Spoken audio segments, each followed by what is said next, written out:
Au sommet de cette édition de l'actualité, visite du Premier ministre à la grande chancellerie des ordres burkinabés et au siège de l'UEMOA. Félicitations et encouragements sont les maîtres mots de la visite que nous résumons pour vous dès le début de cette édition. Nous découvrons également dans ce journal le centre de gestion du Covid-19 de la pédiatrie Charles de Gaulle de Ouagadougou, un dispositif mis en place pour la prise en charge des enfants malades du coronavirus. Présentation dans quelques instants. Et la Russie accusée de piratage du vaccin contre le Covid-19, des hackers liés aux services russes sont pointés du doigt. Mais Kremlin nie en bloc, une actualité que nous vous proposons en fin d'édition. Bonsoir, merci de votre attention. La journée de ce vendredi n'est pas de tout repos pour le Premier ministre Christophe Joseph Marie Dabiré. Une journée consacrée à la visite de certaines institutions importantes à la grande chancellerie des ordres burkinabés, entre autres dans la matinée et dans l'après-midi au siège de l'UEMOA. Dans ces différentes institutions, le chef du gouvernement félicite et encourage personnel et responsables pour leur contribution au développement. Le résumé de la tournée avec Gérard Sommet et Ernest Kambiri. Le Premier ministre chef du gouvernement à la grande chancellerie des ordres burkinabés, Christophe Dabiré, est en ce lieu pour une visite de courtoisie. Le temps d'une matinée, le chef du gouvernement burkinabé fait ici mieux connaissance avec cette institution autonome rattachée à la présidence du Faso et chargée de l'administration et la gestion des ordres burkinabés. Dans le contexte actuel, la grande chancellerie est sur la sellette. Vous savez, on intervient souvent pour lui demander de décorer tel ou tel combattant tombé sur le front, et souvent il faut qu'il y ait une réactivité pour permettre de réaliser ce vœu que le chef de l'État a décidé. C'est pourquoi j'ai tenu à passer, leur présenter toutes mes félicitations pour la qualité du travail qui est fait et remarquer avec beaucoup de satisfaction les conditions dans lesquelles ils travaillent. Nous avons voulu expliquer au Premier ministre ce que nous réalisons, les difficultés qu'on rencontre, les facilités que nous rencontrons aussi, pour que dans l'avenir, si on a des doléances, qu'on puisse les exposer avec beaucoup de clarté. À l'UEMOA, l'Union économique et monétaire ouest-africaine, c'est un retour à la maison pour le chef du gouvernement. Christophe Dabiré revient dans cette institution sous-régionale où pendant 10 ans, il était commissaire en charge du marché régional, du commerce, de la concurrence et de la coopération de 2007 à 2017. Il est venu dans cette maison qu'il a servi pendant plus d'une dizaine d'années à la grande satisfaction des États de l'Union. Ça me réconforte. Nous avons eu un tête-à-tête assez long pour voir un peu quelles sont les idées que l'on peut mettre sur la table pour accompagner nos États dans le cadre de l'intégration économique régionale. Dans la foulée de cette visite de courtoisie, le président de la commission de l'UEMOA annonce une autre visite plus officielle du chef du gouvernement burkinabé pour les semaines à venir. Visite au cours de laquelle Christophe Dabiré dit qu'il viendra saluer les efforts de la commission pour accompagner le Burkina Faso sur certaines questions d'actualité en lien avec la lutte contre le terrorisme et la maladie à coronavirus. En politique, satisfaction affichée au sein du groupe parlementaire Union pour le progrès et le changement côté participation aux activités de l'Assemblée nationale. Au compteur, plusieurs lois soumises à l'examen de la représentation nationale et le tout dans une union sacrée du groupe UPC pour leur adoption. Le bilan est fait à la presse. Suivons Nongba Kouda et Olopoda. Le groupe parlementaire UPC est partie prenante des sorties des délégations parlementaires dans les 5 régions fortement impactées par l'insécurité. Par conséquent, il se reconnaît dans la rédaction du rapport contenant les 19 recommandations, dont celle relative à la prorogation du mandat des députés qui a donné lieu à des débats dans l'opinion. Pour le groupe parlementaire IPC, il n'y a pas matière à polémique. Les députés ont tout simplement fait leur travail et c'était à la classe politique de décider. Je me pose la question de savoir, pendant que les termes sont clairs dans le rapport, les gens laissent ça et vont parler de l'ENGA. Et chez nous à Morée, chez nous, chez les Mossi, tu achètes quelque chose et on te donne l'ENGA. Tu n'achètes pas et puis tu prends l'ENGA. Donc soyez rassurés que pour nous, il n'est pas question de l'ENGA. Le groupe parlementaire UPC a aussi donné son quitus sur les lois portant prorogation de l'état d'urgence et institution des volontaires pour la défense de la patrie. C'était lors de la première session extraordinaire de l'Assemblée nationale tenue le 23 janvier 2020. Une session au cours de laquelle le groupe a donné son accord pour la création des commissions d'enquête sur le système de téléphonie mobile et le système de promotion immobilière. À l'exception de la loi d'habilitation où il estime, entre autres arguments, que l'exécutif abuse des droits exceptionnels à lui confiés par l'Assemblée, mais aussi que cette situation participe à la malgouvernance.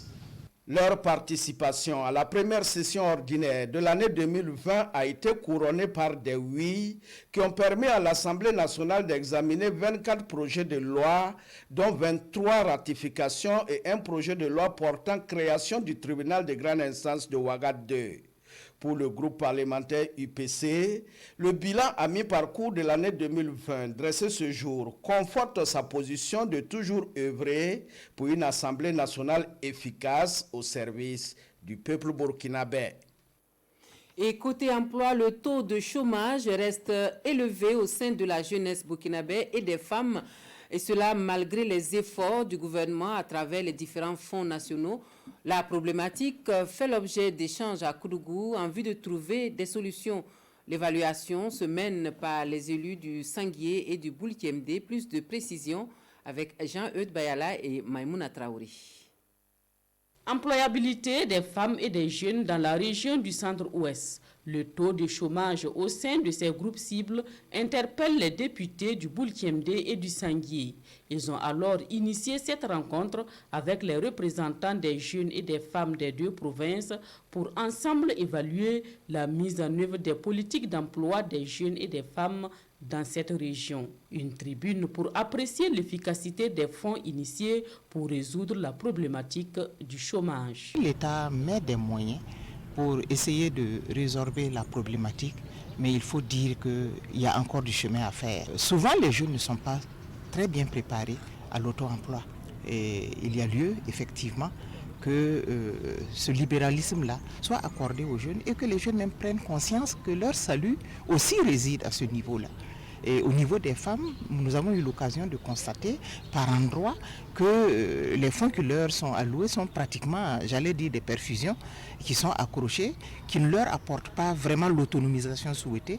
Les participants, c'est-à-dire les populations qui nous ont mandatés, et vont poser des questions et à travers les questions qu'ils auront à poser, nous allons les consigner et faire préparer des recommandations, et ces recommandations pourront nous amener à interpeller le gouvernement s'il en faut. Cette rencontre d'évaluation citoyenne de la mise en œuvre de la politique d'emploi des jeunes et des femmes dans la région du centre-ouest bénéficie de l'accompagnement du programme commun d'appui à l'Assemblée nationale. Et nous allons à Bobo-Dioulasso pour la crise au conseil municipal de la ville, épisode 2, la version des faits des conseillers frondeurs. Selon eux, tout serait parti de la réduction du budget de fonctionnement. Ils s'expliquent devant la presse, avis et commentaires recueillis pour nous par Karim Sissi. Pour la politique de la chaise vide, pour manifester leur mécontentement sur le fait que leur budget de fonctionnement a été réduit de 30 millions de francs CFA. Il y a aussi la gestion du carburant et des engins lourds de la commune qu'ils jugent opaques. On s'est dit qu'on allait approcher le maire de la commune pour qu'ensemble on puisse voir comment ne pas toucher au budget de fonctionnement des arrondissements et de voir quels sont les investissements qu'on peut toucher et qu'ensemble nous puissions vraiment travailler pour le bonheur de nos populations. Deuxièmement, nous avons constaté dans le budget qu'il y avait une hausse de 40 millions sur le carburant. Et le carburant, c'est à des centaines de millions. On s'est dit, bon, ok, s'il doit y avoir une augmentation de carburant, ce n'est pas une mauvaise chose. Si c'est pour travailler dans l'intérêt général de la population de Bobo-Dioulasso, nous sommes d'accord, nous ne pouvons pas être contre. Mais nous ne pouvons plus fermer les yeux et de laisser la gestion du carburant et des engins lourds par vraiment des personnes qui ne sont pas des maires d'arrondissement ni des adjoints au maire de la commune. Les démarches entamées pour trouver une solution à leur requête n'ont pas abouti. Et selon Herman Sirima, le maire de la commune n'a pas été réceptif. On ne peut pas aller vraiment à l'arbitrage d'un budget où nous n'avons plus notre mot à dire. Si on ne peut pas communiquer, si entre nous-mêmes, premiers acteurs de la ville de Bobo-Dioulasso, à l'avenir, on ne doit plus s'asseoir pour parler, il y a problème. Donc, raison pour laquelle on s'est retiré. Les maires concernés se disent ouverts au dialogue, mais ils souhaitent qu'un cadre formel soit institué. Depuis l'apparition de la maladie à coronavirus au Burkina Faso, la pédiatrie Charles de Gaulle de Ouagadougou a pris des précautions pour parer à toute éventualité. Un comité de gestion, un centre de tri, un centre d'isolement, c'est tout un dispositif qui est mis en place pour accueillir les plus jeunes patients. Le centre de gestion du Covid-19 du CHU Charles de Gaulle de Ouagadougou ouvre donc ses portes à l'une de nos équipes de reportage. Nous le découvrons avec Paul-David Bambara et Isia Kanana. Bienvenue au centre d'accueil et de tri du centre hospitalier universitaire pédiatrique Charles de Gaulle. Depuis quelque temps, c'est un passage obligatoire pour tout usager de la pédiatrie. Plus de 200 patients y sont accueillis par jour et 14 agents sont commis à la tâche. Quand le patient arrive, il est accueilli par une fille de salle qui lui montre les conditions d'accès et l'objectif de ce tri-là. Ensuite, les infirmiers vont prendre les constantes et les médecins vont poser des questions et référer le malade s'il a besoin de soins aux urgences ou bien si c'est un cas suspect, il sera conduit au niveau de l'isolement. Et le centre d'isolement et de prise en charge, le voici. Ici, tout accès est conditionné par le port de combinaisons de protection dans la salle d'habillement avant l'accès au local et nous ne dérogeons pas à la règle. Là, deux types de prélèvements sont effectués sur les patients, des prélèvements oropharyngés et nasopharyngés, des échantillons prélevés aussi bien chez l'enfant que chez les deux parents pour être soigneusement acheminés dans un laboratoire. Nous avons reçu des prélèvements des parents, des patients qui ont des parents positifs. Chez l'enfant, nous n'avons pas confirmé le cas, mais les symptômes étaient tout à fait présents. Alors, mais il arrivait que chez les parents, les cas étaient confirmés. Voilà. À ce jour, une quinzaine de patients a déjà été contrôlés, mais au résultat, 3 déclarés positifs et pris en charge sur place selon le docteur Badouan. Production de solutions hydroalcooliques, port obligatoire de masques, dispositif de lavage des mains à chaque entrée. Ici, à la pédiatrie Charles de Gaulle, la direction s'est vite mise au travail dès l'apparition du coronavirus. Le CHU pédiatrique Charles de Gaulle n'a pas attendu que des moyens viennent d'ailleurs pour que nous puissions commencer à lutter contre la maladie. Donc nous avons formé notre personnel et nous avons injecté plus de 70 millions dans différentes acquisitions pour faire face à la pandémie. Au centre hospitalier universitaire Charles de Gaulle, un rempart est donc constitué contre le Covid-19. Parlons agriculture, vulnérabilité et résilience des populations rurales au cœur du programme d'amélioration des moyens d'existence durable en milieu rural du PNUD. Les zones d'intervention, la boucle du Mouhoun, le centre-ouest, lancé le 16 juillet dernier à Dédougou pour une durée de 4 ans. Nous suivons plus de détails avec Netizoun Bationo et Karim Ouedraogo. Le PNUD, à travers le PAMED, veut contribuer à réduire par des actions structurantes la vulnérabilité croissante des populations rurales des régions de la boucle du Mouhoun et du centre-ouest. Pendant 2 jours, le comité de direction de ce programme va améliorer la connaissance des partenaires sur le PAMED, mais aussi recueillir les suggestions des acteurs locaux en vue du démarrage effectif des activités sur le terrain. C'est d'abord l'amélioration de la gestion des terres de manière durable. C'est le renforcement des capacités de production et de transformation, améliorer l'efficacité et la durabilité de la gouvernance des terres. C'est un programme quand même qui va permettre aux populations rurales de prendre conscience de la dégradation de la nature et également des ressources naturelles. et que ça va contribuer sérieusement à améliorer leurs conditions de vie. Pour la réussite de la mise en œuvre du PAMED, le comité de direction compte sur l'engagement des autorités et des populations des 2 régions bénéficiaires. Que les bénéficiaires puissent se mettre les mains dans la main parce que nous allons nous appuyer sur des organisations de base communautaires, des coopératives pour qu'on puisse avancer. Nous lançons aussi un appel à l'endroit des collectivités qui doivent accompagner ces organisations-là à tenir leurs engagements. D'un coût d'environ 5 milliards de francs CFA, le PAMED couvre la période 2020 à 2024. Et puis, il y a aussi l'économie agricole qui est une priorité au département en charge de l'agriculture. Les acteurs sont conviés à un atelier de cadrage et d'élaboration de la stratégie à programme du programme budgétaire économie agricole au bout de l'exercice, l'amélioration des revenus agricoles. Commentaire Sekou Zongo. Promouvoir le développement de l'économie agricole pour améliorer les revenus des acteurs agricoles, c'est la vision du programme budgétaire agricole. Et à travers cet atelier, ces acteurs devront définir des stratégies afin de consolider les acquis du programme budgétaire, mais surtout prendre en compte les défis de l'heure. Cet atelier a pour objectif d'harmoniser les points de vue des différents acteurs par rapport à l'étude qui doit être menée. C'est de pouvoir comprendre la méthodologie que le consultant va nous proposer afin que les acteurs puissent amender et adopter. C'est également de convenir d'un calendrier d'exécution. Ce programme budgétaire économie agricole est toujours engagé pour l'amélioration du climat des affaires dans le secteur rural.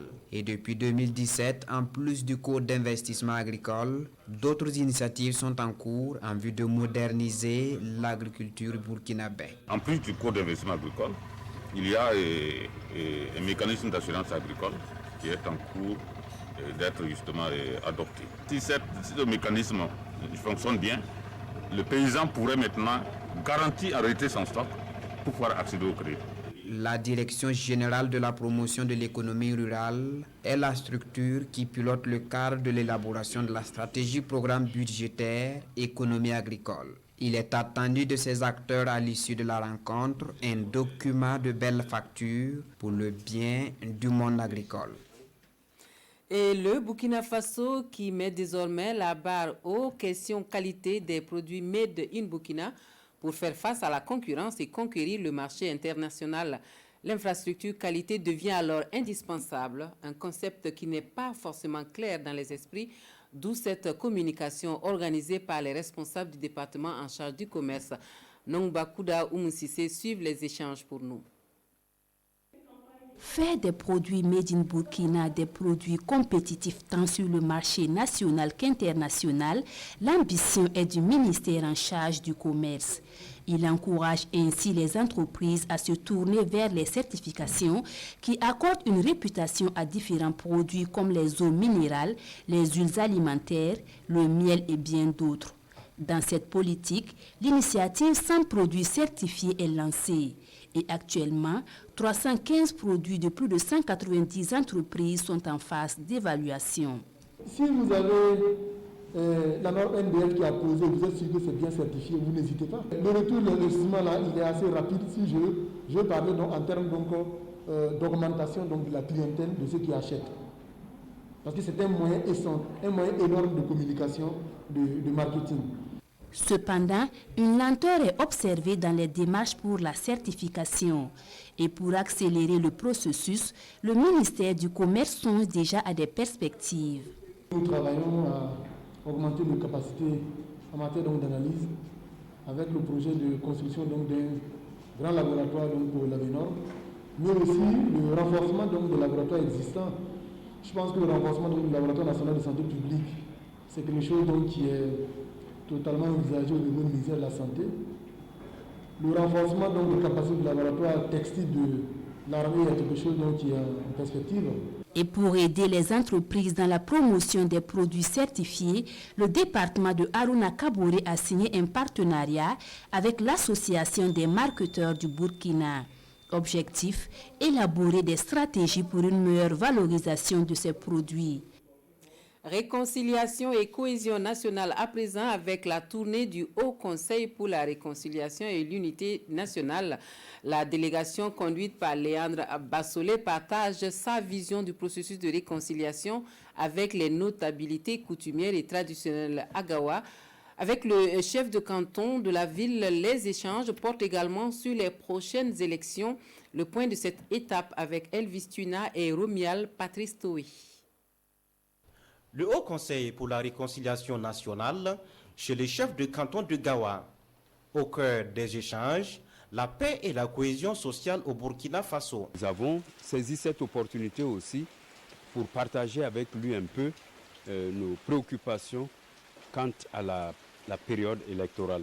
Nous pensons que la période électorale doit être une période de paix. Une période qui offre même aux Burkinabés de commencer, de poser les jalons de ce partage-là entre eux.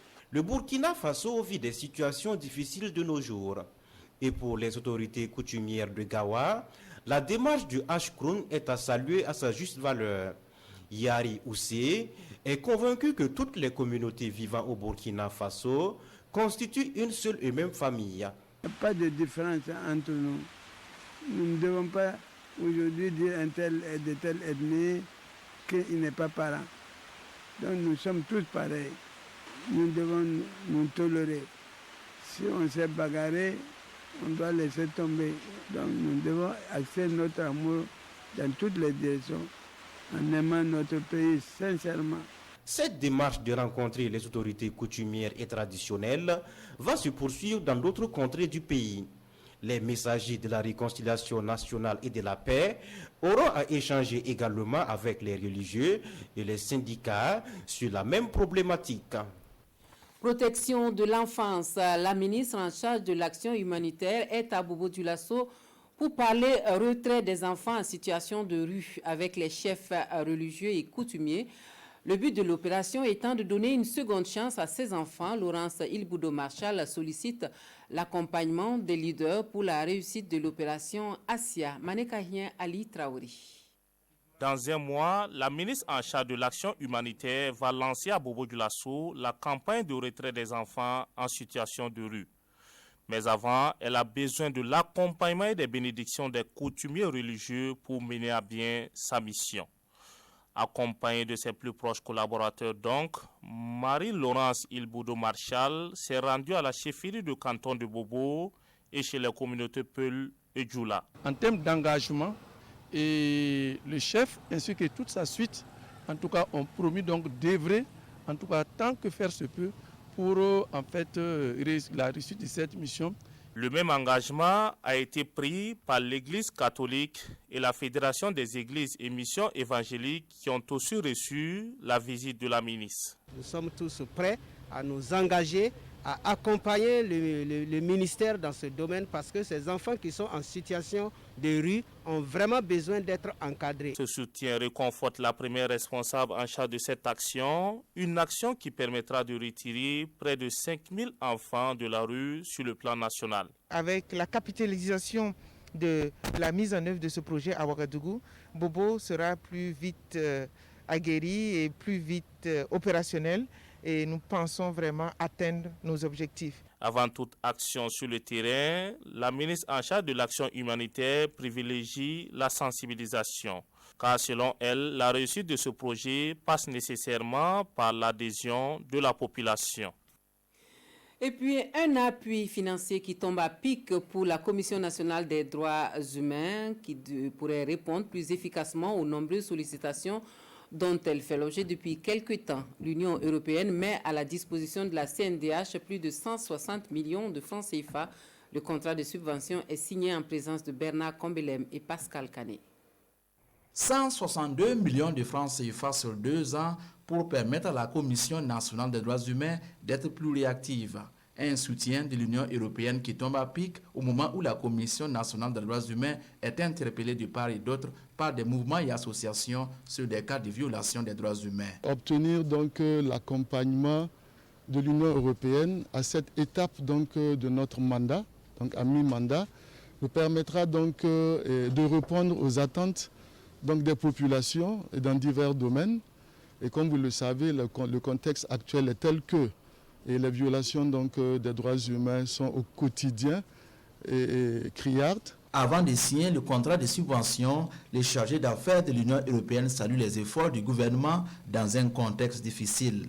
La subvention n'est pas forcément liée à la lutte contre le terrorisme, mais le contexte burkinabé favorise les cas de violation des droits humains. Il y a des cas où ils sont appelés pour, disons, donner leur vie, faire des enquêtes, formuler des recommandations. Pour faire ceci, il faut le faire, disons, avec une base solide. Et cette base solide, elle ne peut pas avoir lieu si on n'a pas les ressources suffisantes pour se déplacer, pour enquêter, pour travailler. Cette subvention permettra à la Commission nationale des droits humains de mieux s'investir dans des cas de violation des droits humains souvent dénoncés par certaines institutions. La Commission sera également plus présente dans la défense et la protection des droits des déplacés, mais aussi des prisonniers et des enfants. La protection civile qui gagne également en efficacité. Une vingtaine d'officiers de sapeurs-pompiers achèvent une formation à l'Institut supérieur d'études de protection civile de Ouagadougou. Les impétrants de la 8e promotion de l'ISEPC sont désormais aptes à remplir leurs fonctions de chef de garde incendie. La cérémonie de sortie de promotion en son et en image avec Paul David Bambara et Olopoda. Sur 24 au départ, ce sont 23 officiers sapeurs-pompiers issus de 16 nationalités africaines qui viennent de franchir le cap de la formation initiale de 6 mois à l'Institut supérieur d'études de protection civile de Ouagadougou. Le diplôme de chef de garde d'incendie de secours en poche, ces nouvelles compétences sont aptes et prêtes à rejoindre les centres de services d'incendie et de secours de leurs pays respectifs pour assumer leurs futures responsabilités. Chef de garde d'incendie de secours, c'est-à-dire lorsqu'il y a un feu, vous êtes apte à pouvoir commander un engin pompe pour pouvoir intervenir sur ce feu-là. Mais également, vous êtes apte à commander plus qu'un fourgon. Vous pouvez aussi commander une ambulance. Cette promotion est la 8e et vient conforter l'image de l'Institut supérieur d'études de protection civile en tant que centre de référence. Malgré tout ce que nous avons comme difficulté, la formation se poursuit dans de très bonnes conditions grâce à l'appui vraiment de multiples personnes et surtout le gouvernement burkinabé, le gouvernement français. Je crois que vraiment on peut être fiers collectivement, nous de ce soutien qu'on apporte, mais surtout les pays d'avoir réussi à créer cette mutualisation des moyens, ce partage d'expériences, cette formation commune qui permet ensuite d'avoir une meilleure coopération entre les différents pays. Ces 23 nouveaux officiers sapeurs-pompiers sont appelés à être des bergers et à développer les valeurs d'humilité, d'honnêteté et d'humanisme. À l'international, des accusations de piratage du vaccin contre le Covid-19 à l'encontre de la Russie, un piratage informatique qui serait l'œuvre de hackers à la solde des services russes.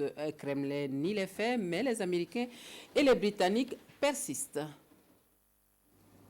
La Russie a-t-elle eu recours au piratage informatique pour tenter d'obtenir des informations sur les recherches d'un vaccin contre le Covid-19 ? C'est la conviction des gouvernements britanniques, américains et canadiens, selon lesquels ces attaques auraient été l'œuvre d'un groupe de hackers liés au service de renseignement russe, accusés d'avoir déjà œuvré lors de la précédente présidentielle américaine. Le Kremlin, par la voix de son porte-parole, dit n'avoir aucune information sur un piratage ayant visé des sociétés pharmaceutiques ou des centres de recherche en Grande-Bretagne. Le gouvernement britannique va plus loin et se dit, je cite, presque certain que des acteurs russes ont cherché à perturber les élections britanniques de décembre dernier. Toute tentative d'ingérence dans nos processus démocratiques est totalement inacceptable, écrit le chef de la diplomatie britannique dans un communiqué. Réponse immédiate de Moscou, qui une fois encore nie toute ingérence. La porte-parole de la diplomatie russe qualifie les propos de Dominique Raab de, je cite, flous et contradictoires, quasi impossibles à comprendre, ajoutant qu'aucune preuve n'avait été présentée.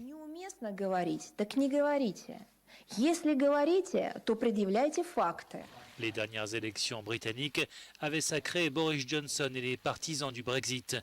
Le gouvernement accuse des acteurs russes d'avoir fait circuler des documents sur les négociations commerciales entre Londres et Washington. Fin de cette édition de l'actualité. Merci de nous avoir reçus chez vous. Amandine Lalsaga vous retrouve à 23h pour l'édition synthèse. Très bonne suite de programme à tous.